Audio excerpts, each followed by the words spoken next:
Тэгээд өөрнөө цагаан сарын урд бүтэнсэн гэдэг жоохон юм сэтгэл санаа тогтворгүй байна. Бууз мууз хуушруу дотор.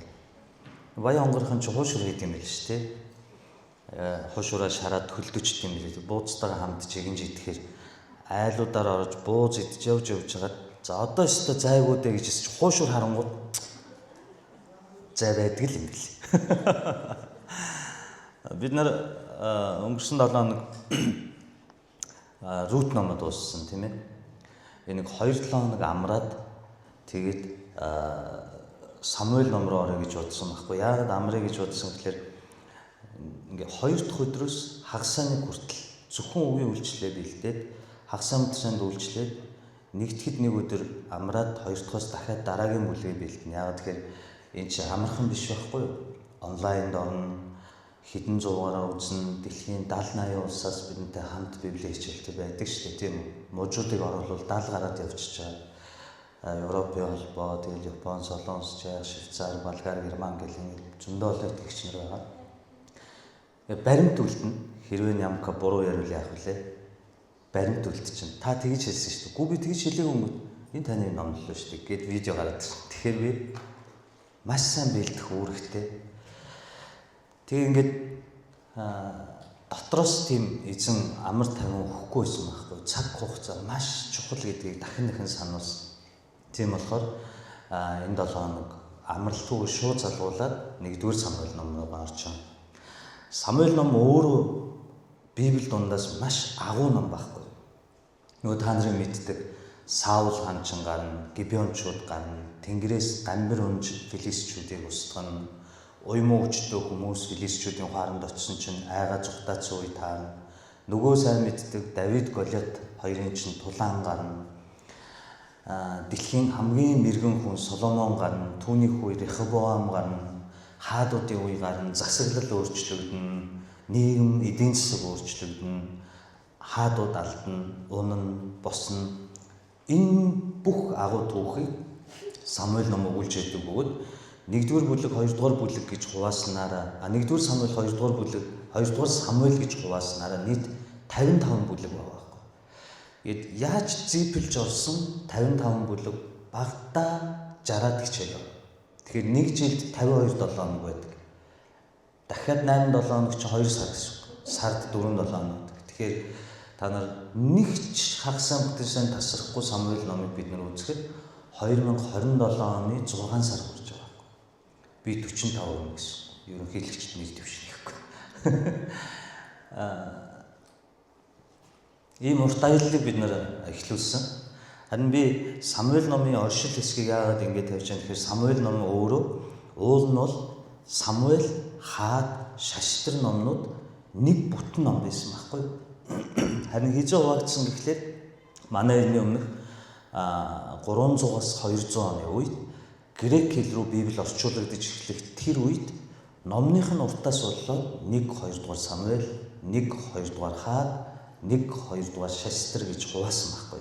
Номных нь уртаас бол уг нь юу нэг бүтэн 90-100-ны түүх байхгүй. Энэ дээр ойролцоогоор та нар боддоо манай эзний өмнөх гэхээр чинь 2027 он 6 он дуусчин 1100-аас 970-аад оны үеийн үйл явдал гарч байна. Энэ үйл явдал нь юугаараа чухал юм гэхлээр өнөөдөр 21-р зуунд ер нь 19-р зуунд археолог, геологч хөгжснөөс хойш шинжлэх ухаан өндөр түвшинд хүрснээс хойш 21-р зуунд Христ итгэгчдээс гадна христчин биш энэ дэлхийн маш олон том байгууллагууд, түүх судлаач, археологчид, геологчид Самуэль ном бол үнэн бодит түүх гэдгийг хүлээн зөвшөөрсөн байна. Яг гэвэл тэд нар археологийн судалгаа болгоноос ингээд Рахабын гэрийн ханыг олж байна тий. Цаашаа нь үзээ явсан чинь Давидын амьдарч исэн гэрийг олж байна. Давидын идэлж хэрглэж исэн туйрыг ухаад ингээд археологчд ухахаар Давидын идэлж хэрглэж исэн зүйлсээс гадна Библийн хуйлмал номууд олдож байна. Самуэль ном дангаараа хайсан дээр бичээстэй олдож байна. Энэ олдурууд дундаас Саулын туйр, мөн Давидын туйр, Иерусалим хотын өөр туйруудаас Давид хааны гарын үсэг бүхий тушаал захирамжууд олдож байна. Тэгэхээр итгэгч биш хүмүүс ч үгүйсгэх боломжгүй энэ дээр гарч байгаа хүмүүс бол яалтчгүй энэ ирэн үед амьдарч ирсэн Йохова, Элия бурханд итгэдэг. Элохинд итгэдэг ийм еврей гаралтай Израилийн хаадууд байжээ гэж нотолдог байхгүй. И Самуэль номон дээр ингээд та нар боддоо нэг манай эртний 800-аас 1000-аад оны үед Библийг хүмүүс шоолдог байсан байхгүй. Тэр үе Сократес гарсан, тийм ээ, олон ургалч үзэлтнүүд гарсан, мундаг эрдэмтэд гарсан чинь тэд нар яагаад Библийг шоолсон гэхээр хамгийн алдартай түүх нөгөө Голиатын түүхээс бол шоолсон байна. Тийм том биетэй хүн байх боломжгүй. Тэгсэн чи яасан? Археологчид үргэлжлүүлээ яваад байсан чинь 18, 19, 20 дугаар зууны үед бүр Голиаттай ч харьцуулахааргүй аврах том арга яснууд олдоод ихсэн байхгүй. Үлэг гүрүүлийн сүрсэн үлэг гүрүүлүүд. Тэгээ би хэлдэг шүү дээ тийм үү, та нар Google дээр хараарай. Хүний толгойн арга яс чинь ийм хоёр нүхтэй ийм хамар амны нүхтэй арга яс шүү дээ. Ухархайн дотор нөхөн орон суудсан байв л. Тийм авраг биетэй хүмүүс байсан тухай одоо яснууд нь арга яс нь гентэйгээ олдохоор яаж шоолох вэ Библийг? Боломжгүй байгаа. Бүр ингээ бүтнээр нь олцсон. Хөлнийх нь болонд нэг шар өнгийн ялаа суудсан юм шиг зураг байгаа. Албаар тэгж авч байгаа. Тэгээ нөгөө шар өнгийн ингээд том арга яс ингээд бүтнээр хөвтөж байгаа шүү дээ ингээд. Хөлнийх нь болонд энэ шар өнгийн ялаа суудсан юм уу да гэсэн нөгөө ялаг томруулсан чинь 7000-тай экскаватор зогсож байгаа. Ингээд танаа бат. Библи бол бодит түүх гэдгийг одоо энэ дэлхийн ертөнцид мэдээд эхэлсэн. Арга байхгүй, маргах боломжгүй. Энэ агуу түүх, энэ агуу гайхамшигтай түүх эхлэхдээ зүгээр л нэг хүүсэр хүүхдгүү дорой нөхөр нь хоёр их нэртэй. Нэг их нэр нь хүүхдтэй очиж өөрийг нь байнга доромжлон гутаадаг. Уйлж эзний өмнө сэтгэлээ уудлан сөхрөн суудаг хаана гэж нэг дорой эмэгтэйгийн амьдралаар Самуэль ном эхэлж байгаа. Уул нь агуу түүхүүд чинь агуу эхлэх ёстой биш гэж юу? Агуу түүхүүд чинь мундаг алдартай хүмүүсээ магадгүй Давид хаамаа юу гэдгийг алдартай мундаг хүмүүсээр эхлэх биш гэж юу? Энэ чинь бурхны засаглал өөрчлөгдөж байгаа. Израилийн хаан бурхан байсан бол хүн төрлөخت нь нүдэнд харагддаг хааныг хүсээд Израильчууд биднэрт нүдэнд харагддаг өндөр биетэй царайлаг гоё хаан хэрэгтэй. Бурхан ч харагдахгүй байна. Энэ шүүгчдийн үеийн энэ харанхуй сүнслэг үед биднэрт хаан хэрэгтэй байна гэж гуугаад Израиль хаантай болж эхэлж байгаа.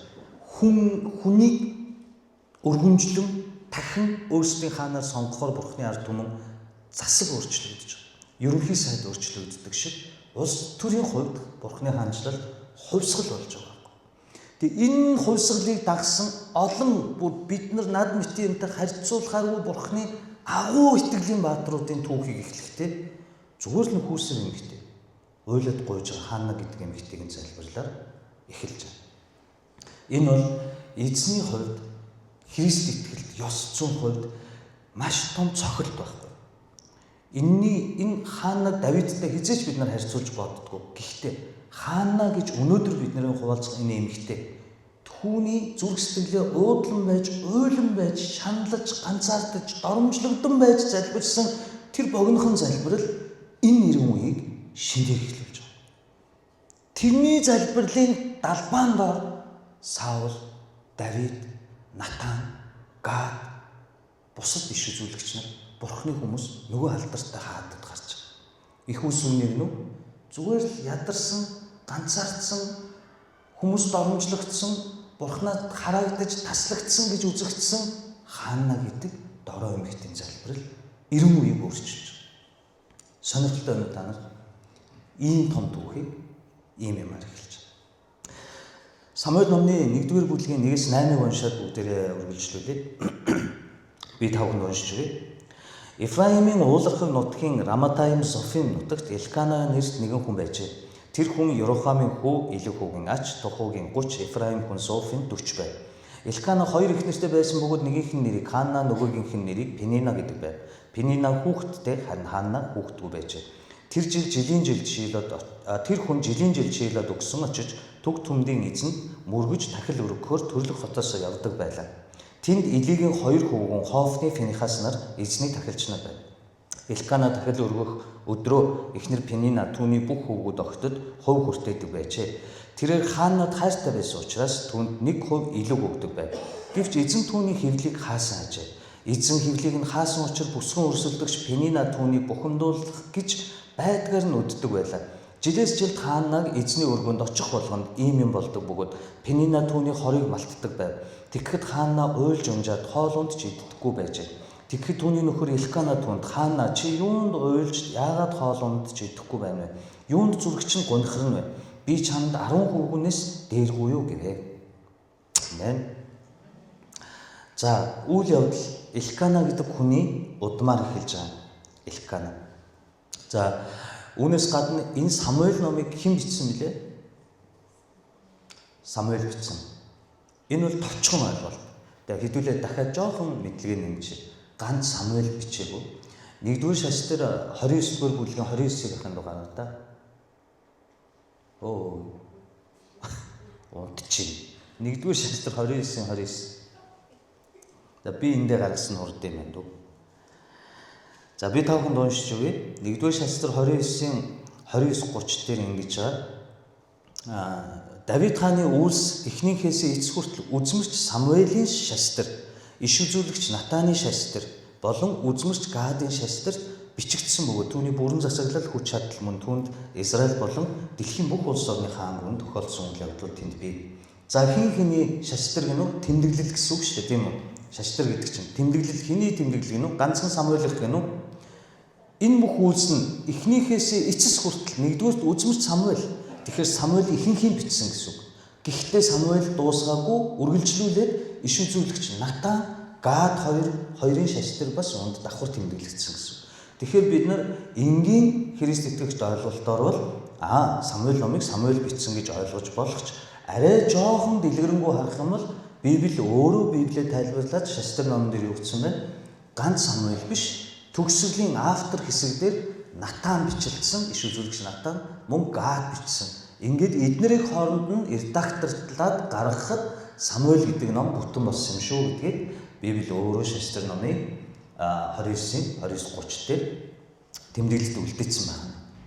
Тэгэхээр энэ агуу хүмүүсийн тэмдэглэл Бурхны агуу 3 иш үзүүлэгч. Та нар Самуэлийг одоо бид нар үзнэ. Натаныг та нар мэднэ. Давид Батшебатай завхаараад нөгөө үнэнч зарц Уриада худрахгүй, эр хүнлэг биш, ёс зүйн зан гаргаад алуулдаг, албаар амьд нүрдэг. Энэний дараа хин хааны өмнө цэг зогсдог үлээ. Натан зогсдог. Тэгээд Натан хааныг, тэр алдартай хааныг Бурхны үгээр зэмлэх үед тэр хаан чам шиг надтай ингэж харьцдаггүй маа гэсэн юм. Давид хувцас аваад хаан сантинээсээ буугаад толгоон дээр үнс асган гимшив. Гад ч гэсэндээ Давидын амьдралын төгсгөл үеүүдэд олон гайхалтай зүйлсийг хийдэг Бурхны хүмүүс. Энэ хүмүүсийн бичсэн энэ агуу ном шаштрын зүгээр л нэг ядарсан эмэгтэйгийн залбирлаар эхэлж байгаа. Хүүсийн гендрийн хувьд Бурхны зан чанарыг хүмүүс ингэдэг. Нямкаостад дандаа эмэгтэйчүүдэд ойлгомжтой, эмэгтэйчүүдийг магтаж номлодог гэдэг. Уучлаарай. Би зохиож яриаггүй. Хэрвээ та сохор биш бол Библийг унш. Тэн дээр Бурхан үргэлж эмэгтэй хүмүүсийн талд тэднийг үргэлж хаанчлалд ашигласан байгааг та харж байна. Хамгийн энгийн жишээнүүдээс л та хар. Бүх бүтээлийг бүтээсэн чулуу, мод, нохоо, гахаа, бэлжиг, шувуу, загас бүгдийг бүтээчээд тэгэд бүгд бүтээгдээд дуусаад бүр дээр нь бонусанд нь Адамыг бүтээчээд тэгэд дуусаад сайхан байна, сайхан байна, сайхан байна л гэдэг. Хамгийн сүүлд нь Еваг бүтээсний дараа Бурхан нэн сайхан байна гэж. Өөр мэдрэмж байгаа үстэй. Сайхан байна, сайхан байна. Харин эмэгтэй бүтээсний дараа нэн сайхан байна гэж. Ингээд Рут номон дээр харь эмэгтэйчүүдийг Рахаб, Рут хэмээх алдартай итгэлийн мантруудыг ашиглаад зогсохгүй цаашаа явсаар аваад хуучин гэрээ дуусгад Малах номон дээр Бурхан эмэгтэйчүүд хүүхдүүдийг өмгөөлж, эрчүүдийг, аав нарыг, эцгүүдийг загнадаг. Юу гэж загнадаг вэ гэвэл та нар олон их нэртэй. Тэгээ та нар анхны авсан ихнэр үл тоогоод тэрийг хинч биш болгож хайчаа зүгээр гэрийн барлаг аюугаадаг, гэр цэвэрлдэг засчиг хайчаад залуу ихнэрүүдэд анхаарал тавьж анхны ихнэрүүдийн чинь нулимс надад үзэгдлээ. Хэрвээ та нар хайраа тэднлөө эргүүлэхгүй бол эцгүүдийн зүрх хүүхдүүд рүүгээ, хүүхдүүдийн зүрх эцгүүд рүүгээ гэр бүл босгон байгуулагдахгүй бол би энэ нутгийг хараалаад цогх гэж. Есүс Христосийн хувьд дахин амьдсан агуу гайхамшигтай түүх атлаа. Мундаг апостол Петр, Яаков, Зебедийн хүүгүүдэд үзэгдсэн эмэгтэйчүүдэд үзэгддэг. Төрүүлж. Нэг ч эрэгтэй апостол биш. Мария, Магдалин Мария эмэгтэйчүүдэд илчлэгддэг. Энэ бүхэн дээр би гендерийн асуудал үүсгэж байгаа юм биш. Бурхан эрэгтэй эмэгтэй хүүсийг ижил төвшөнд хайрлаж, ижил төвшөнд нандиндаг гэдгийг Христ итгэлж ёс зүй хүлээн зөвшөөрөхөөс аргагүй байхгүй. Хэрвээ бид нэр эрүүл ухаанаар Библийг уншиж судалж байгаа бол.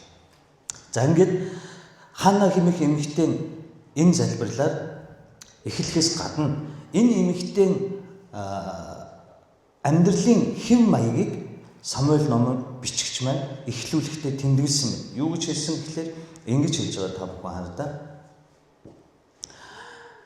Эфраимын уулархаг нутгийн Рафатаим Зофим нутагт Элкана нэрт нэгэн хүн байжээ. Тэр хүн Ерохамын хүү Элихугийн ач, Тохугийн 30, Эфраимын хүн Зүүфийн 40. За ихэвчлэн Библи 3 үеэр нэрлэдэг шүү тийм үү? Ихэвчлэн одоо том мундаг бурхны хүмүүсийг нэрлэдэг. Энэ удаа хэдэн үеэр нэрлсэн байна? 4 үеэр нэрлсэн байна. Самуэль номны 1-р бүлгийн 1-р ишлэл. Энэ бол хамгийн чухал номны бэкграунд. Энэ чухал номны бэкграунд эхлэхдээ нэг юм 4 үеэр нь бичсэн богинохон энэ Эфраим уулархаг нутагт байдаг Элкана гэдэг хүний 4 үеийн ургийн бичгээр эхэлж байгаа. Матай ном маш чухал сайн мэдээний ном. Бас ургийн бичгээр эхэлдэг. Тэгвэл Матай ном бүр уртаар нь Давид Есийг Месиа хүртэл өгүүлж эхэлдэг бол энэ дээр Элкана гэдэг хүний 4 үеэр эхэлж байгаа. Тэгэхээр бид нар ийм чухал номыг энэ хүний ургийн бичгээр эхлэх нь үүнд ямар нэгэн учир шалтгаан байх ёстой гэдгийг бид нар харна. Тэгээд энэ чухал байж таарад гэдээ харахаар энэ дунд алдартай хүн байна уу? Элкана. За би хэний нөхөр гэдгийг нь мэднэ. За тэр Ерохам, Элиху, Тоху, Зуф би мэдэхгүй. Яг ийм үл мэдэх хүмүүсийн түүхээр Самуэль номыг бичгч маань эхэлж байгаа юм. Маш чухал байхгүй юу? Эхний хэдэн минут хараа номлолын эхний 3 минут л би та нарын оюун санааг базаж барьж чадахгүй бол тэрнээс хойш та нар бүгд унтчихдаг байхгүй юу? Оюутнууд ч тэр, Библийн сургуульч тэр, сүм цуглаанч тэр ялгаагүй. Тэгэхээр энэ бичгч маань энэ номыг унших хүсэл төрөхөөр маш гайхалтай юмар энэ агуу түүхийн ном шүү дээ. 55 бүлгийн турш бичигдсэн номыг эхлүүлэхдээ ийм нэг сонин ургийн бичгээр эхэлчихээр ойлгоход хэцүү байдаг. Гэхдээ энийг Библи өөрөө бас тайлбарлсан байна. Зөвхөн Самуэль номонд биш. Бүгдээрээ хамтдаа 1-р Шастрын 6-р бүлгийн 34-өөс 38-ыг харах юм бол эдгээр хүмүүс нь хэн байсныг илүү дэлгэрэнгүй бичсэн байна. Би та бүхэнд уншиж өгье. 1-р Шастрын 6-гийн 34-өөс 38. Самуэль нь Элканагийн хүү, Элкан Ерохамын хүү. Самуэлээр эхэлж байгааз тэгэхээр Самуэлийн ургийн бичгийг хэлж штэ. Самуэль нь Элканагийн хүү, Элкана нь Ерохамын хүү, Ерохам нь Илиэлийн хүү, Илиэл нь Тавогийн хүү. Билээ. Тоо нь Зуфийн хүү, Зуф нь Элканагийн хүү, Элкана нь Махатын хүү, Махат нь Амасиагийн хүү, Амасиа нь Элканагийн хүү. Элкана нь Йоэлын хүү, Йоэл нь Азариагийн хүү, Азариа нь Зефаниагийн хүү, Зефаниа нь Тахатын хүү, Тахат нь Асирийн хүү, Асир нь Ибесафийн хүү, Ибесаф нь Корагийн хүү, Кора нь Исхарын хүү, Исхар нь Кохатын хүү, Кохат нь Левийн хүү, Лев нь хэний хүү гэнэ? Израилийн хүү буюу Яаковын хүү. Өөрөөр хэлбэл Лев овогч нь 13 дахь овог аймаг бөгөөд тахилчийн удам байхгүй. Харин энийг уншихаар оюутнууд их ингээд толгой нэрэгдэг Элканагийн хүү, Элкана Ерохамын хүү гэж бас дахиад Элканагийн хүү, Зуф нь Элканагийн хүү гэдэг дахиад Элкана нь Махатын хүү гэж бас дахиад Элкана нь Йоэл гэдэг. Энэ Элкана яадаг юм бэ? 3 удаа дараалал төрсөн юм. Энэ Элкана гэдэг бол өмнө нь ч байсан түгээмэл нэр. Зүгээр нэг 100 хүнтэй ангид ороод бата нар гараа өргөх гэхэд баттай нэлээ хідэн бата байж байдаг шүү дээ. Тэрэн шиг түгээмэл нэр байхгүй. Энэ Элкана нэг хүн 3 дахин төрөөд байгаа ш. Өөр 3 Элкана нэртэй хүн дурсагдаад байна. Гэхдээ энэ эхний 1-р бүлгийн 1-р Самуэлийн 1-р бүлгийн 1-р ишлэлийг ойлгохын тулд энийг маш тодорхой тайлбарласан байна. Товчхондоо Самуэль бол ямар овгийн хүн байсан бэ? Лев овгийн хүн байсан гэдгийг удам судраад нь тодорхой бичиж үлдээж байна. Шашдар ном бол өөрөө юугаар чухал юм гэхээр Вавилонд эзлэгдснээс хойш бичигдсэн ном байхгүй юу? Вавилоны эзлэн түрэмгийллийн дараа гэсэн. Энийний дараа колон улс яадаг вэ? Баг багаар мөхөж, удам, судар, ёс зүй, түүх нь үгүй болж өгөхөөс хамгаалаад Шашдар гэдэг номыг бичсэн. Юуг онцолсон бэ гэвэл хамгийн онцолж Шашдар номыг бичсэн хамгийн гол шалтгаан нь Лев овгийнхны ургийн бичгийг, мөн тахилч нарын ургийн бичгийг бичсэн байна. Эдгээр мартагдаж болохгүй. Яагаад гэвэл Бурхны хууль нь Лев овгийнх нь л ариун сүмд үйлчилж болно. Бусд нь болохгүй юмнууд байна. Лев овгийнхын дунд Лев овгийнх Самуэль Лев овгийнх боловч Лев овгийнхын дундаа хиний удам байсныг хэлж байгаа. Кохатын хүү гэж байна. Кохат нь Израиль буюу Яаковын хүү.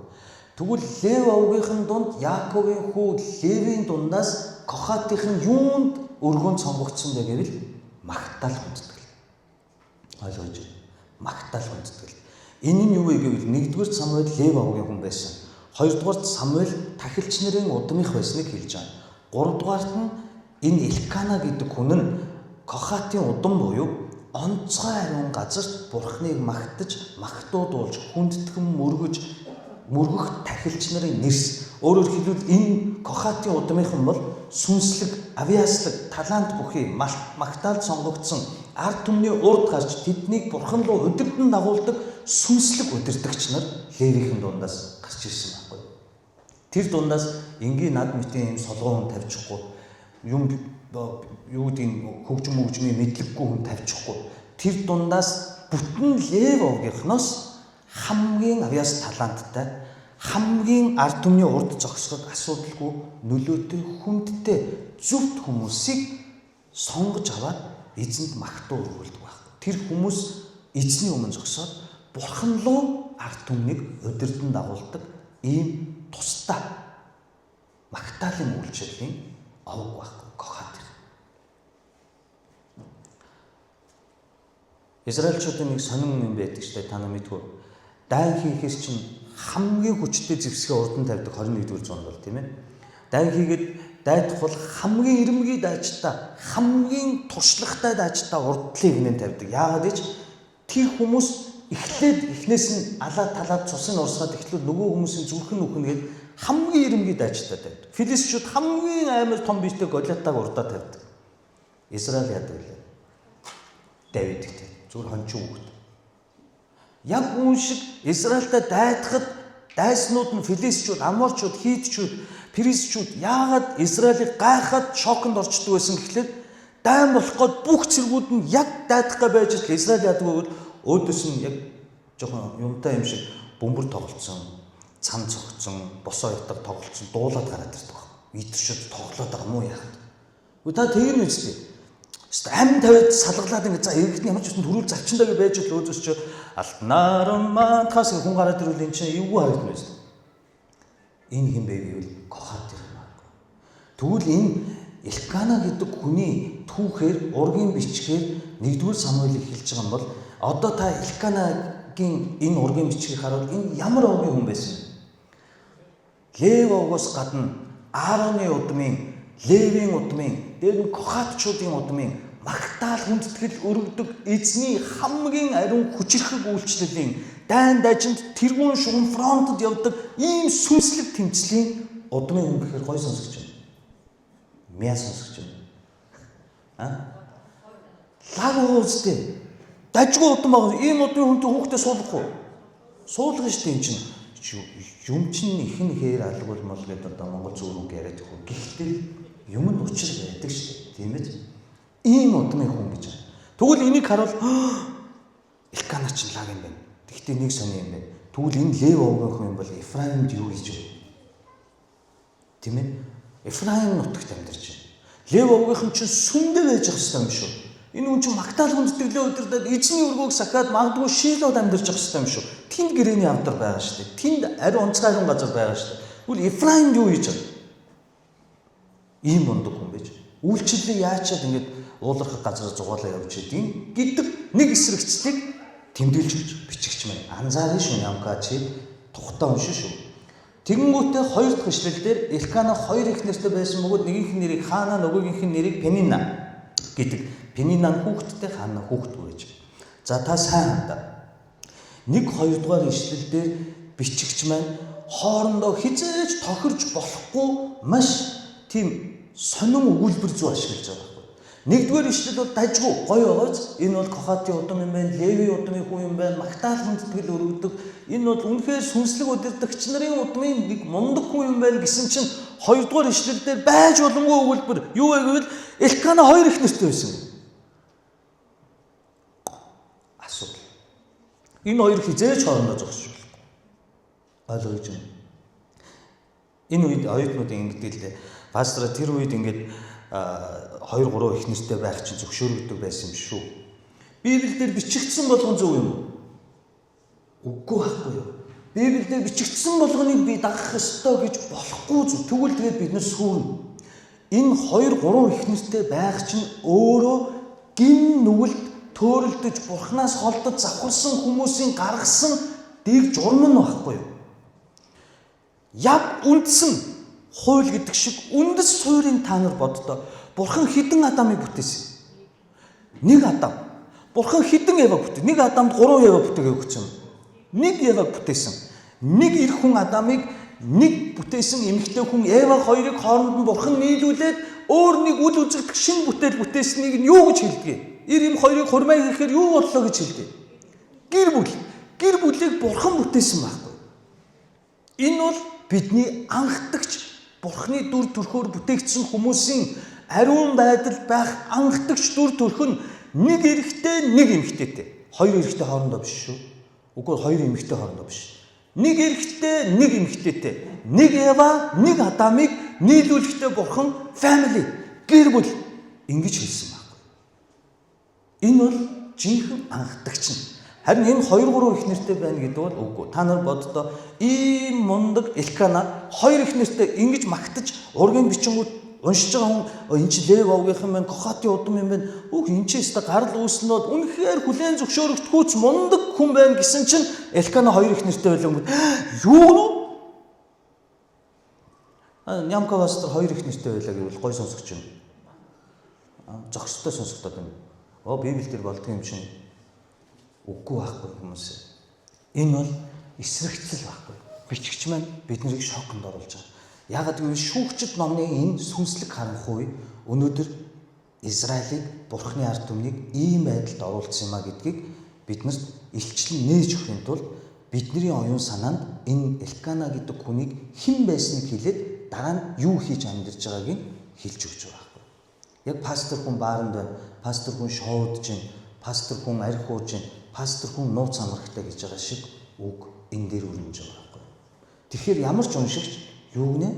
Самуэль ном агуу түүх эхлэх гэсэн чинь энэ Элкана гэдэг хүн ямар учиртай юм бичигч маань бичээд эхлэв. Яагаад ингэж Самуэль ном эхэлж байгааг шүүгчд номноос бид нар харж болох байхгүй. Шүүгчд номон дээр 12 шүүгч гардаг тийм. Харин шүүгчд номыг дуусгахдаа шүүгчд номын бичигч маань ямар нэгэн кино минучин конец фильм гэхээс өмнө гоё өрнөө дуустдаг үстэй. Харин шүүгчд номын бичигч шүүгчд номын эцсийн өгүүлбэрийг тавихтаа ингэцээ тэр өдрүүдэд Израильд хаан байхгүй. Хаан гэж байсангүй. Хүн бүр өөр өөрийн нүдэнд зөв зөвтэй гэснээр л үлдэж байлаа. Шүүгчд номны 21-ийн 25 хамгийн сүүлч ишлэл. Тэр өдрүүдэд Израильд хэн байсангүй гинөө? Хаан байсангүй. Хизээ Израиль хаангүй байсан. Израиль хүнийг хаанаар Саулаас ихэл тосолсон боловч тэрний өмнө Бурханы хаанчлал буюу Бурхан хизээч урвалгүйгээр хаан байгаагүй гэж байсан шүү дээ. Харин шүүгчд номын бичигч маань тэр үед Израиль хаан байсангүй гэдэг нь тэд нар Бурханыг хаанаа гэж үзэхээ болсон тухай тийм сүнслэг харанхуй ирснийг хэлж байгаа. Шүүгчд номыг хэрвээ орох юм бол та нар хямрна. Тийм учраас би алгасаад явчихсан. Шүүгчд ном үнэхээр сүнслэг харанхуй. Шүүгчд номд 12 шүүгч гардаг. Тэр дунд ганцхан онцгой шүүгч байдаг. Та нар мэдэх ёстой. Хэн бэ? Мэдэн штэ. Та нар зүгээр л зоригтой хэлж. Самсон тийш штэ. Ойлгомжтой. Урт төстэй. Илжигний 90-ний ясаар 300 филистиг устгадаг Самсон. 11-ээс Самсон юугаараа онцлог юм? Яагаад шүүгчд номон дээр маш томор бичигдсэн, урт хугацаагаар бичигдсэн гэвэл Самсон төрсөн цагаасаа толгоондоо тонгор хүргэж болохгүй назир хүн байсан байхгүй. Назир гэж ямар хүн байдгийг бид нэр зөндөө үзсэн учраас би энэ дээр цаг алдахгүй өнгөрөөд явъя. Бурхны хүн назир. цогцонд хүрж болохгүй, янз бүрийн бузар муутай орооцолдож болохгүй, Бурхны хуулийг сахин амьдрах ёстой назир хүн. Тиймээс Самсон энэ дэлхий дээр байж боломгүй хүчтэй, арслан дайрахад эрүүг нь урж тасдах тийм хүчтэй Самсон хэмээх хүн. Самсон илжигний ирүүний ясаар 300 филистийг цохиж аллаа гэж Библи хэлдэг тийм үү.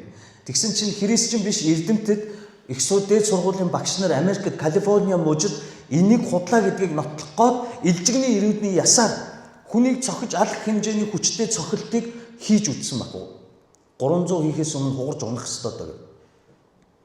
1200 ус. Дахиад Самсон запасанд хэд байсан бэ? 900 байсан баггүй. Илжигний ирүүний яс тийм бүх гэдгийг эрдэмтэд нотлоод яах вэ? Дахиад Библиэд бууж өгч. Яагаад?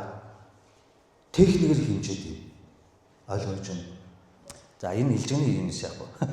Самсон ийм мундаг хүн байсан атлаа энэ бичигч маань Самсонтай сүүлийн өгүүлбэрийг холбож байгаа шүүгч номыг дуусгахдаа Хүмбэр Израиль хаан байсангүй гэж байна. Яг гэвэл тэд нар Бурхныг хаана гэж бодсонгүй харанхуй болчлоо, Бурхныг орхичлоо. Хоёрдугаарт нь Хүмбэр өөрөөрөө нүдэнд зүв зүйтэй гиснээ үлдэж байлаа. Самсон яг ийм шүүгч байсан байхгүй. Энэ шүүгчд номны үед Бурхны дуу хоолой гэж байхгүй, Бурхны үг байхгүй, Библийг уншихгүй, Бурхны хуулийг сахин биелүүлэх гэж судлахгүй, Бурхнытай харьцсан харьцааж байхгүй.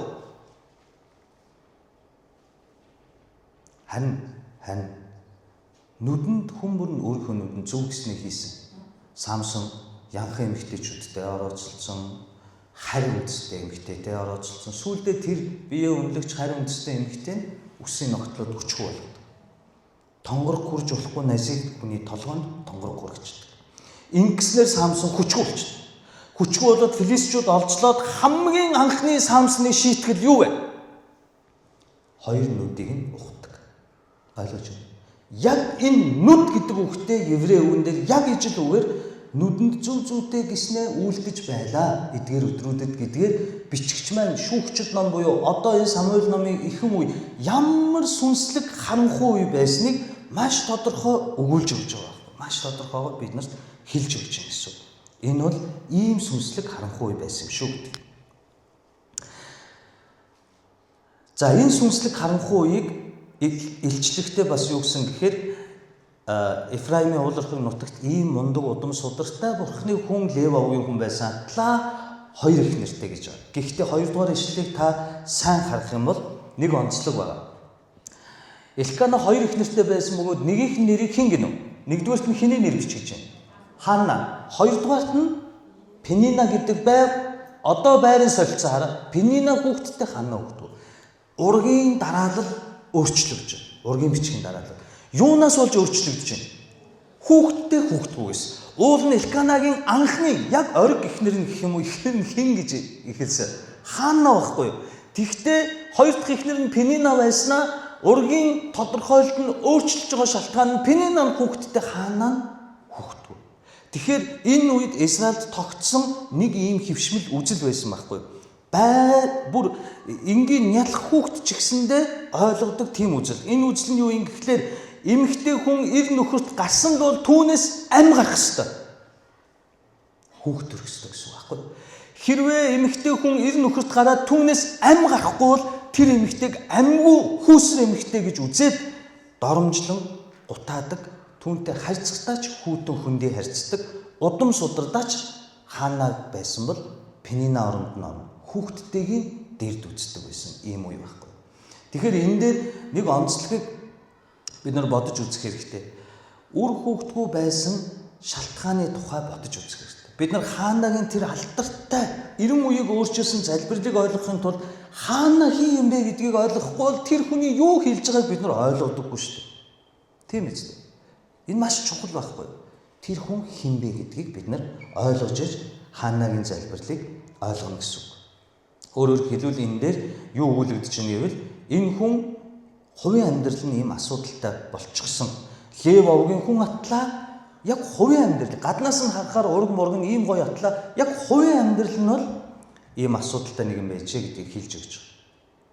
За 4-5-ыг унших юм бол ингэж байгаа та бүхэн хардаа. Харин тэр жилийн жил Шилод өгсөн очиж төг төмдийн эзэн мөргөж дахил өргөхөөр төрлөх хотоос явдаг байлаа. Тэнд Элигийн 2 хөвгүн Хофны Финихас нар эзний тахилч нар байв. Элкана дахил өргөх өдрөө эхнэр Пенина түүний бүх хүүхдүүдэд огтд хувь хүртээдэг байлаа. За харин хааннад ямар учраас гинүү?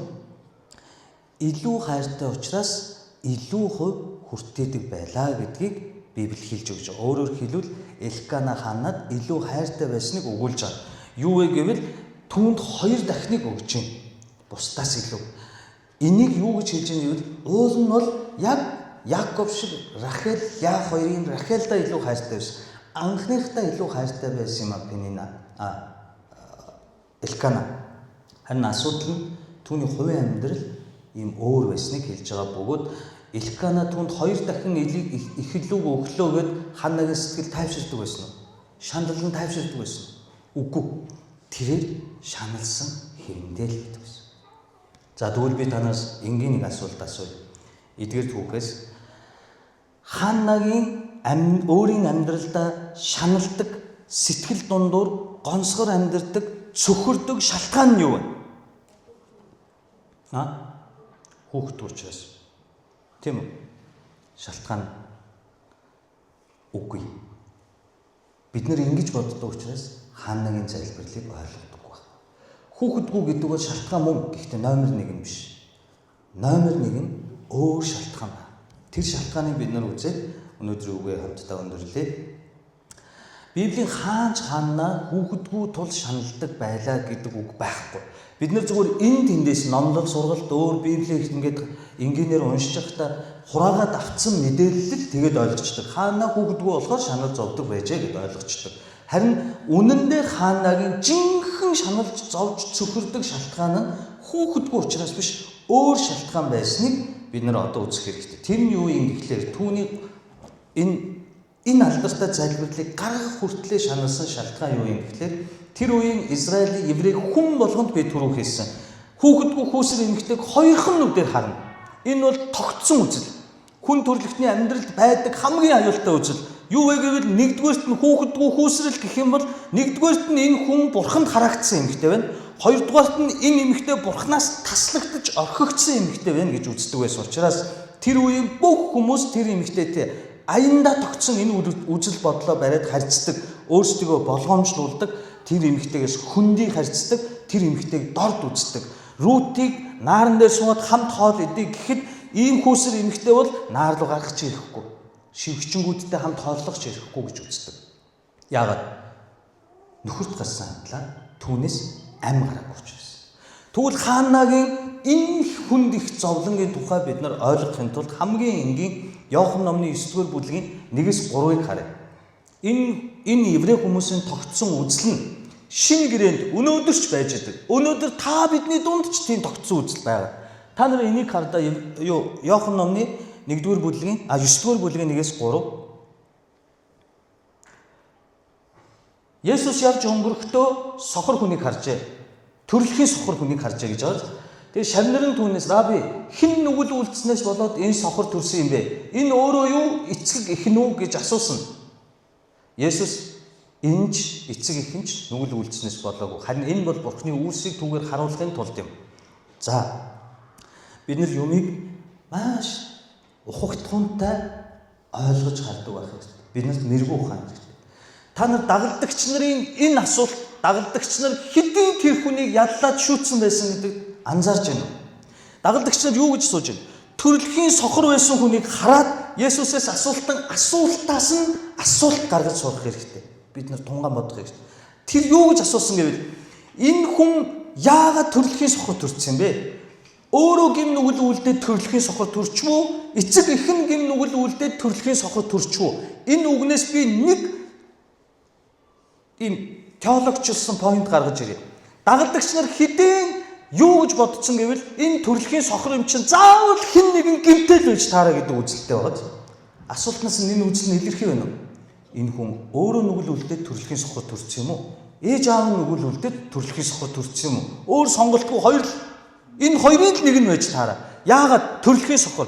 Төрөлхийн сохор юм чинь заавал нүгэлтэй л байж таараа гэдэг нөгөө тогтсон үзэл. Хүүсэр юм чинь заавал хараагдсан асуудалтай л байж таараа гэсэн нөгөө тогтсон үзэл. Пастор юм чинь заавал мундаг байж таараа гэсэн нөгөө тогтсон үзэл. Энэ хүн өвчтөе, биеийн өвдөд хавдартай болчлоо, биеийн муу байгаа юм байна, гим хийсэн гэж үздэг нөгөө тогтсон үзэл.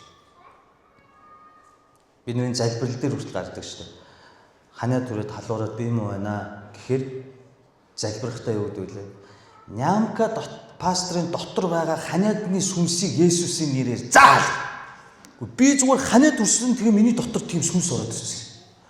Нямка пастрын дотор байгаа өвчний муу ёрын сүнсээ 7 уулын цаагуур даалт ор гинэ. Би чинь зүгээр ханиад түрээ залбируулах тэр мөчтөө л би сатантай болоод чөтгөр шүглсэн хүн болоод хуурчиж байгаа. Би гэрээс нь нүцгэн гүйж гараад нянгагийн машинаас авчирсан юмыг өргөлцөөд орох хоорондоо ханиад түрээд халуурчиж байгаа байхгүй юу? Хоолоо өдөө. Тэгвэл тэр залбирал дунд юу вэ? Тэр 7 уулын цаагуур сатаныг даалт ор гинэ. Хаанаас гараад ирсэн үз 7 уулын цаагуур. Тэнд ч асуудал цаа чи пүм Америк пүм Солонгос гэж явдаг амт нь 7 уулын цаагуур явуулаад яг буцаг гүгэл ороод ир. Дээр нь ханиадны сүнс сатан гэнэ. Яасан ядарсан сатан бай зайлуу тэг хүн таниад өгөөл явж. Тэр чинь тийм чөтгөр шулан биш шүү. Нөгөө тогтсон үзэл гэдэг чинь энэ байхгүй. Энэ эмэгтэй хүүсэл юм чинь заавал асуудалтай байж таа. Энэ сохор төрлийн юм чинь энэ заавал хин нэгэн гин нүгэл хийсэн байж таараа. Харин энэ өөрөө юу хийж байгаа нь гэсэн байдлаар дагалдагч нар асууж байгаа нь өөрсдийг нь тогтсон үзэл байхгүй юу? Хүн ядарч зүдэрч өвчин зовлонтой ханиад маниад хүрдэг сул дорой байвал заавал нэг буруу хийсэн болоод энэ хүн ингэж байгаа гэж үздэг. Энэ үзлээс л Христчд чөлөөлөгдөх ёстой. Есүс маш тодорхой хэлсэн. Их эцэг ихэнч тэр өөрөө ч биш. Энэ төлөвлөгөө байж болно. Бурхны төлөвлөгөө байж болно. Энэ хүний үрж байгаа загал маань энэ хүний амьдралд миний өгөх гэж байгаа ивэлийн үүд хаалга байж болно гэдгийг хэлж өгч байгаа. Тиймээс одоо бид нар яах нь? Өвчтөе, мөнгөгүй, ядуу, сул дорой амьдарч байгаа нэг энэ нүгэлтэй болохоор л ийм арчиг байгаа. Гимшгээ дарамтлаад ах. Төлөвлөгөө байж бол. Тэр сул дорой эмэгтэй Бурхны төлөвлөсөн төлөвлөгөө байж болно. Энэ бол тогтсон үжлээс ангирч байгаа. За энэ тогтсон үзлэр тэд нар яадаг байсан гэхлээр хаанаг шүү. Тэгэхээр хаанаг юу гэж үзэх вэ? Хаанатай хөндий харьцахдаа энд харагдсан.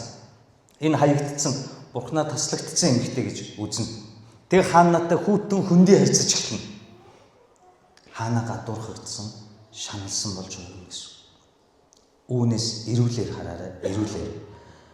Үнэн хаанагийн зовлон, чин үнэн зовлон шаналл бол хүүхэдгүй болсноос биш. Тэр чин үнэн зовлон шаналл бол эзэн Бурхан намайг үнэхээр хараацсан гэж юу? Эзэн Бурхан намайг үнэхээр шийтгцэн гэж юу? Эзэн Бурхан надаас үнэхээр харьцаагаа таслаад би Бурханаас хайртай Бурханаас хараагдаж таслагдсан эмэгтэй гэж юу? Энэ хаанагийн шаналл байсан. Хүүхэд бол удаах шаналл. Жинхэнэ хаанагийн шаналл бол энэ 6 дугаар зүйлдээ тэр маш тодорхой хэлж байгаа хараа. Гэвч эзэн түүний хэвлийг хаасан. Нэг хэлж юм тийм. 6-гийн эхэндээ дахиад эзэн хэвлийг нь хаасан учраас яаж вэ? Хоёр давтаж гарч байгааз энэ чухал гэдгийг хэлж байгаа. Эзэн хэвлийг нь хаасан учраас хаана дагалдагчрыг хэлсэн шиг хэн нэгэн гин нүгэлтэй учраас хүүхдгүй болоод байсан. Харин хүмүүс хаанаг ийм нүдээр хараад байсан түүний ганцаардал шаналл цөхрөл гомигн байсан байхгүй. Миний хайртай Бурхан надаас үнэхээр холдчихлоо гэж юу? Та нар боддоо амьдралд мөнгө санхүүгөө болоод өвчин зовлон хороогоол ингээд бүр нэг хэцүү болоод ирэхээр яг тэр зовлон поинтонд биш. Би юунаас хамгийн их айж шаналдаггүй гэвэл залбирахтаа Бурханаас асуудаггүй гэвэл эзэн минь би алдаа хийсэн. Аав би санхүү дээр итгэмжгүй байсан болоод та миний санхүүгийн үе талыг хаачгүй. Аав би итгэмжгүй сүнслэг бус амьдэрсэн болоод энэ өвчин зовлон намайг ороож та намайг хамгаалахаа болцсон болоо. Энэ нь шаналдаг үстэй. Тийм үстэй. Ханаа төрсөндөө биш. Хүүхэд өвдөж байгаа гэдэг бол мэдээж миний зовлон мөн. Гэхдээ хамгийн амар нь яагаад миний хүүхдийг Бурхан хамгаалахаа болчихвоо? Нэрээ би таслагдсан болов гэж шаналдаг үстэй. Хаанагийн үнэн шаналл бол хүүхэдгүүдээ биш. Бурханд би хараагдаж таслагдсан эмэгтэй гэж юу гэдэг шаналл байсан байна. Тэгвэл энгийнээр хэл Ханнагийн шанал нь хүүхэдгүүдээ байсан байна уу? Бурхантай харилцаанаас болж шаналдаг байсан байна. Бурхантай харилцаанаас болж Ханна шаналдаг байсан байна. 7-9 дээр ингэж гарч байгаа та бүхэн хараа. Жилээс жилд Ханнаг эзний өргөнд очих болгонд ийм юм болдог бөгөөд Пенина түүний хорыг малтдаг байв. Тэгэхэд нь Ханна уйлж унжаад хоол унд чиддэггүй байж. Тэгэхэд түүний нөхөр Элкана түүнд Ханна чи юунд уйлж байна? Яагаад хоол унд идэхгүй байгаа юм бэ? Юун зүрх чинь гунхрын вэ? Би чамайг 10 хүүгүүнээс дээргүй юу? Шило тэдний хоол унд идэж ууж дуусны дараа Ханна босоо тэр дахилж Эли эзний сүмийн хаалганы багны дэргэд сандал дээр сууж байлаа. Ихэж ханасан Ханна залбин гашуунаар уйлж байв. Үйл явдал яасан гэвэл хараа энэ Элкана чинь тэгтээ тийм бүр яадгаа алдчихсан хүн биш. Жил болгон яадаг гэнэ. Жилээс жилд гэдэг чи юу гэсэн үг вэ? Олон тоо. Жил болгон Шилод очино. Яагаад Шилод очих юм? Бид нар Йошуа ном, Рут номыг дуусгад гэрээний хавдар онцгой хариун сүм Шитимээс нүгэд хаана очиж зогсчихэ. Шилод байхгүй юу? Тэгээд жилээс жилд уулын хүндтгэн мөрөгөөр явдаг. Жилээс жилд явах болгонд, очих болгонд нь энэ хүний амьдрал юу тохиолддог байсан юм? Пенина Ханнагийн хорыг малтдаг. Хүүхдгүй хүүсэр харагдсан, таслагдсан гэдэг омжилдог. Ханна уйлж унждаг, хоол унд идэхэ болдог. Та нар харж байна Элкана хэмээх энэ хүний дотоод хувь амьдрал нь гаднаасаа гоё тахилч өгөн ундаг хүмүүс боловч дотоод амьдрал нь тагийг аваад харахаар юу харагдаж байна? Гэр бүлийн асуудал. Ойлгож байна. Та нар хоёр эхнэр нь жилээс жилд хүндэтгэл эзний өргөөнд очих болгонд жилээс жилд эзний хүндэтгэн мөрөгөөр явах болгонд хоёр эхнэр нь алгацчихдаг. Хэцүү шүү дээ. Та нар нэг жижигхэн энгийн юмнаас ингээд та нар баг ихэнх чинь миний одоо ярьж байгааг сонсоод инээдч өгнөдөө. Та нар нэг эзний өдрийн өглөө нэг босоод цуглаанд явах хөтлөө нэг хэрүүл болчдөг. Тэгээд тэр нь тийм амар гүнзгий сериус нэг биш шүү. Зүгээр энгийн нэг тийм ба аа саарах юм. Хүүхдээ хувцлах үгүй бол нэг яа дэ байж алдаа нэг аюу кофе уугаадах ч гэдэг юм. Аа саарах юмнаас авалцчихд. Тэгээ сүмдээ ороод ирэхээр яадаг лээ. Яг эзний өдрийн өглөө ийм юм байна. Яг эзний өдрийн өглөө сүмдээ яваад ороод ирэнгүүт нойлоос арцсны үнэр гандан шиг арц цугулсан үнэр гараад байна. Яг эзний өдрийн өглөө баяр хөөртэй сүмрэггүйгээр ороод ирэнгүүт сүүлний өөхөр борцог харьцсан. Сүмээр дүүрэн үнэр. Ойлгож байна. Тэгтэл асуудал нь хинд байна. Элкана яг эзэнд өргөлөө өргөхгүй яг хүнддэх гээд явангууд хоёр эхнэр нь авалцаад байд. Та нар тэр Facebook дээр нэг хоёр эхнэр нь зодтолдоод байгаа нэг еврей нөхрийн бичлэгийг харсан уу? Тэр бүр нэг илгийг авч байгаа. Анхны эхнэр нь бол нэлээд махлаг эмэгтэй. Хоёр дахь эхнэр нэг жоохон охинтой. Анхны эхнэр нь хоёр дахь эхнэр нь юм угааж очиж зодоод байгаа байхгүй. Нөхөр нь очиж салгаж байгаа. Яаж байгаа төрөө муутай маа. Анхны эхнэр нь ганц охид унгаач шоротоо гоотгол. Хоёр эхнэр нь зодолдоо нөхрийн дундуур нь ороод өсөж ингэж ч олж байгаа. Энэ асуудал Элканагийн гэр бүлд байсныг бичгч маань биднэрт харуулж байгаа байхгүй. Сүнслэг ханх байна. За тэгвэл ингээд хоёр эхнэр нь бүр уйлж унжаад хоол унднаас гараад хэцүү байгаад Элкана аргадаад би чамд 10 хүүгүүнээс илүү үстэй би чамд 2 дахин илүү хувь өгч Пенина би бүх хүүгүүд огтдоо чамд болон хувь өгж байгаа шүү дээ байж л да битээлдээ та хоёр шил ортлыг зодон зохион хэрүүл уруулгүй хөдөлөө явчихъя л да гэж машин дотроо ингээд хот ортол нүдэ анаа чихээ бүглэх санаатай гүрийгээд арайч үгээ очсон чинь тэнд нь байгаа пасторуудын цариг хин гинэ Эли түүний хоёр хүү Финихас Хофни.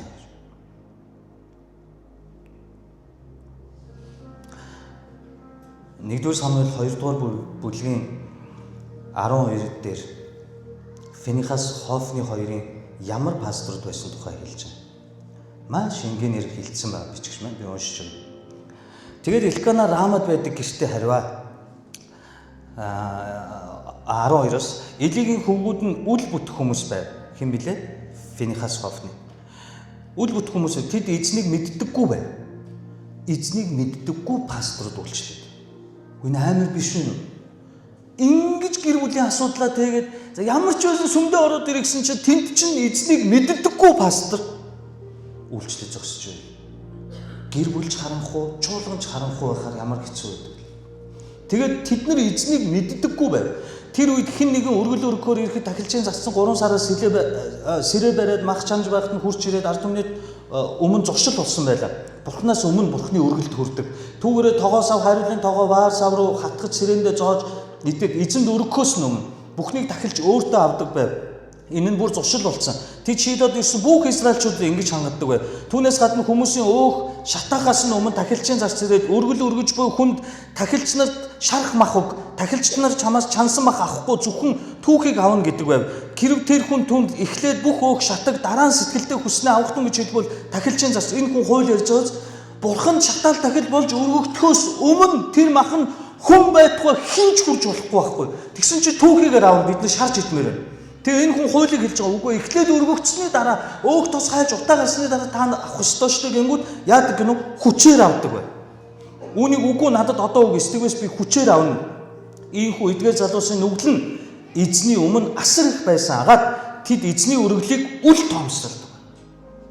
Сүмийн эд агуурс, сүмийн санхүүг шамшигдуулж, сүмийг өөрийнхөө хувь гэр ар гэр хувийн амьдралдаа засуулж сүмийн санхүүгээр машин авч унж, сүмийн санхүүгээр хоолнд ордог пастор Финихас Хофни гэлж. Эзний хүмүүсийн өргөсөн өргөлийг ингэж зурчулдаг. Яагаад ингэдэг гэвэл тэд нар Бурхныг мэдэхгүй учраас Бурхныг мэдэхгүй юм чинь Бурхнаас хаах шалтгаан байхгүй. Ашигт хэрэгтэй. Би зохиогоо яг тэгж хэлсэн байна. Самуэль номын бичгч маань Финихас Хофни. Мөн бүр сериосны 22 дээр энэ Финихас Хофни хоёрын талаар ингэж байгаа. Эли өндөр настай болж өөрийнх нь хөвгөн бүх Израиль юу үлдэж байгааг тэд бас чуулганы асрын үүдэнд үйлчилдэг эмстэй унтаж хөвтдөг тухайг Эли зүгээр сонсдог л байв. Завхаа пасторууд. За та Элканагийн оронд энэ үе ямар харанхуй байсныг бодоод үз. Гэр бүлийн хувьд тахилч хүн байж байх ёстой газраа биш. Ефраимд амьдарч байгаа. Магдалины удирдагч ийм мундаг хүн байж нууц амрагтай хоёр их нэртэй хувийн амьдрал нь зөв биш, хувийн амьдрал нь амар тайван биш. Эзэнт хүндэтгэл өргөх болохоор л хэрүүл болоод гэр бүл дотор нь хувийн амьдралын ийм харанхуй асуудалтай арай ч юу гэж чуулганыхаа хаалгаар орохоор тэнд завхаа Бурхны мөнгийг хувьдаа ашиглаж шамшигдуулдаг Финихас Хофни. Тэр хүн пастор нь шаналн залбирч ухаанаа гараад юу гэж хэлдэг вүлээ? Гэхийн цаг өдрөч арх утсан. Сүмийн 90 үе Израилийн аврах тэр давуу эмэгтэй тэр Израиль гэрэл тусгах агуу залбирлыг хараад Эли энэ үнэхээр сүнслэг залбирал байна гэж таньсан уу? Согтуу гэж. Өөрхий хэмжээндээ л харж хүүхдүүд нь аригч юм гэж. Өөрөө асуудалтай гэж.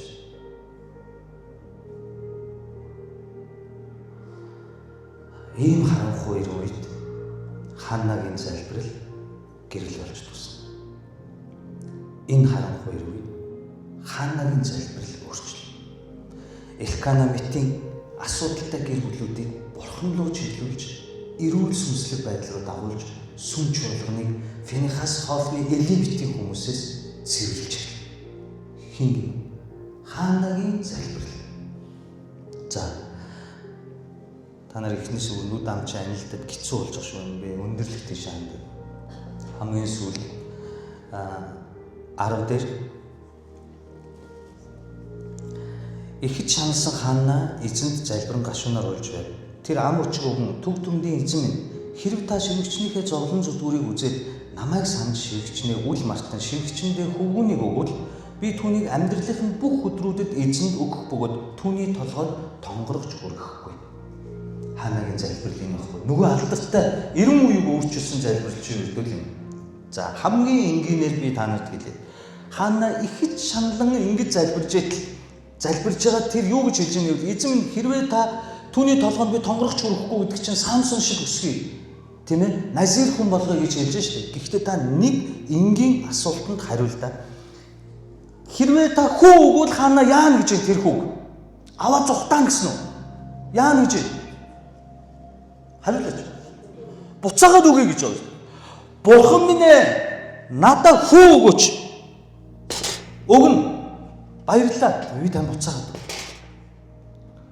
Лана пастор надад 20,000 төгрөг зээлж. Өгөнгөт нь буцаагаад маа. Энэ утгатай юу? Нэгэнд бурхан буцааж өгөх юм бол хаана хүү яах гэж гуйгаад байна. Тийм биш үү? Буцаагаад өгөх юм бол бурхан буцаагаад өгөх юм бол хаана хүүгээр яах гээд байна. Ингэж шанал зовж яагаад залбираад байна. Энэ донд нэг сүнслэг мөчлөг болсон байна. Тэрний юу юм гэхээр яг ингэж сүнсээр цөхрөн шаналн залбирч буй хаанагийн залбирал бурханд дуулдах тэр агшин бурханы зүрх хаанагийн зүрх хоёр нэг болж байгаа. Энийг юу гэж хэлж байгаа нь хаана эзний өмнө удаан залбирч байхад Эли хараад ажиглан хараад хаанаг зүрхэндээ яриад зөвхөн уруулан хөдөлж идэл Эли хэдий болчих согтуу байх юм бэ гэж дарснаас сал гэж хэлсэн чи хаана өөрийгөө ингэж тодорхойлж байгаа. Хаана хариуд үгүй эзэнтэй минь би сүнсээ зөвхөлсөн эмэгтэй байна. Би дарс сархаж жуугаагүй харин эзний өмнө сэтгэлээ уудалж. За одоо анхааралтай сонсоорой. Эзний өмнө сэтгэлээ уудлна гэнэ. Ингэж сэтгэлээ уудалдаг найзтай хүн байна уу? Байна. Сэтгэлээ уудалдаг найзтай хүн байхгүй юм. Байна уу? Бага үстэй. Та нар яа бие биенээсээ айгаад байт юм. Өө миний номлол дээр дуурахаар дараа нь өөр хүн та нарыг зодоод загнаад байт. Гадуурхаад байт юм. Тийм найзтай хүн байна уу? Бүр сэтгэлээ уудалдаг дотн найзтай хүн байна. Бага үстэй. Бага штэ. Би та нарыг юу та нар үнэхээр өрөөгдсөн юм. Сэтгэлээ уудалдаг найз гэдэг чинь миний зүрхэнд хийг чи мэднэ. Чиний зүрхэнд хийг би мэднэ гэсэн утга байхгүй. Сэтгэлээ уудалдаг найз гэдэг чинь би ганцаараа яриад нөгөөд чинь дуустал нь сонсноо гарангуудаа нямкад гисэн гэж ярьдаг хүнийг хэлдэг юм. Тэр хүн ч ярина. Тэгээд энэ сэтгэлээ уудалдаг найзууд хамт өдөржингөө ярьсан ч яриан дуустдаггүй. Яриад бүр хамт хоол идэн, инээлдэн, нэг мэдсэн тэрвэрлдээд уйлж идэг, нэг мэдсэн хамт залбирж идэг, нэг мэдсэн чинь бүр унтчих гэж байна. Тэгээ маргааш өглөө босоод заа нэг яриан дуусаад байдаг. Тэгээ маргааш өглөө босоод юу ч болов юм шиг дахиад шинээр яриад байж. Сэтгэлээ уудлах найз амьдралд байх, ерөөл байх. Над мэтийн жожиг юм шиг хүн нэг чихэрч тийм найз байхгүй. Есүсээс өөр байхгүй. Харин хаана өөрийгөө үжин би эзэнд сэтгэлээ уудлаж байна гэж хэлсэн нь хаана эзэнд сэтгэлээ уудлаад эзэн минь надад хүүхгүй намайг хүмүүс танаас таслагдсан хараагдсан гинэ. Та үнэхээр намайг хараагаад намайг таслаад надтай хизээж харьцахгүйгээ шийдсэн гэж юу гэж уйлж байсан чинь нэг сүнслэг ертөнцид бурхантай сэтгэлээ уудлан гэдэг чинь бурхан бас хаанаа хариу өгч хэлсэн байхгүй. Тэгээ бурхан юу гэсэн гэвэл хаана охин чи хүүхдгүй хүүсэр байж хүмүүс чамайг хүүхдгүй надаар таслагдаж хараагдсан эмэгтэй гэж гадуурхаж хүүхдүү хүндээ харьцах охин хэцүү болж аавнаас хэцүү надад бас тийм болго чи нөхөр Илканаах тэр намайг магтдаггүй тэр үлштэй гэдэг чи өнөөдөр миний эзний миний ариун өргөнд байгаа Элик Хофны Финихас нарыг чи шүүгчд номонд байсан шүүгчдийг хар. Энэ нэрэн үед миний үгийг үнэн зөвөр шүүлтүүр тунгаагүйргүй дамжуулдаг, миний ард түмнийг зэмлдэг, над руу дагуулдаг, миний сүмд үнэнч ариунаар үгийн дагуу үйлчилдэг, миний сүмийн эд хогшил өмч хөрөнгөнд үнцэнтэй ханддаг, завхаардаггүй ийм хүү надад бас байхгүй. Тиймээс шүүгчд номны хэдэн зуун жилийн турш одоо болчгүй энэ Самуэль номонд надад ийм хүү алга гэсэн чинь хаана ойлгосон байхгүй. Хүүхэд гэдэг чинь ганц миний хэрэгцээ биш. Бурхан бас хэрэгцээтэй байж гэр хаана юу гэж хэлсэн гэхээр ойлголоо. Би өөрийнхөө төлөө гоогаад байж үгүй юм байна. Таны хүүхэд таны хүн хэрэгтэй байна. Хамаагүй аа надад өгч. Би тэр хүүгийг чинь өөрөөсөө ч гаргахгүй буцаагаад танд өгье. Та тэр хүүгээ надад дамжуулаад энэ дэлхийд аваад ирчихсэн. Ойлгож байна. Тийм учраас нөгөө өхөн хатан гуйж исэн хаана бурхан хариулыг ингэд юу гэж байна? Би буцаагаад танд өгье гэж. Яг гэвэл одоо хаана өөрийнхөө хэрэгцээг биш бурханы хэрэгцээг төрүүлж хардаг болсон. Яагаад ийм бурхантай гүнзгий харилцсан гэвэл тэр хоёр хоорондоо зүрхээ уудлалцсан учраас. Ийм учраас бурхан хаана Самуэлийг өгсөн. Ийм учраас Самуэль гарч ирээд Финихас, Хофны, Элимитийн пастор тахилч нарыг бүгдийг байхгүй болгоод жинхэнэ бурханы үгийг Тэнгэрээс гал бит Израиль дээр буулгаад ариун байдал гэж юу юм? Гэр бүл гэж юу юм? Бурхны үг зарлиг тушаал гэж юу юм? Хэрвээ зөрчвөл Бурхан яа гэм гэдгийг харуулсан. Ингэж Израиль 90 үе өөрчлөгдсөн. Ингэж Израиль алдарт хаадуудыг Самуэлээр тосол томилох гэж хүүгүү шаналж байсан Бурхны зовлон хаана ижил зовлонтой хаана ойлгосноор Бурхан хүсэр эмэгтэй хаана нарын залбирал бие биенийх нь ижил шаналл найзууд хоорондоо нулимс суурсан зовлонгоо ярьж тэмрэлдэн уйлдаг мэт тэр гүн гүнзгий залбирал дундаас хаана надад биш энэ хүү Бурханд илүү хэрэгтэй юм байна гэдгийг сүнсээр ойлгоод Самуэль гэдэг агуу Бурхны хүн төрсөн. Дараа нь Бурхан хаанад Самуэль Бурханд үйлчилж эхлэх мөчөөс Бурхан хаанаг эргэж санаад 2 охин 3 хүү илүү 3 охин 2 5 хүүхэд ойлгож хаанагийн залбирлууд зүгээр л хүүхдүүд биш. Тэр маш их ганцаардаж, доромжлогдож шаналсан. Гэр бүлдээч зөндөө доромжлогдсон.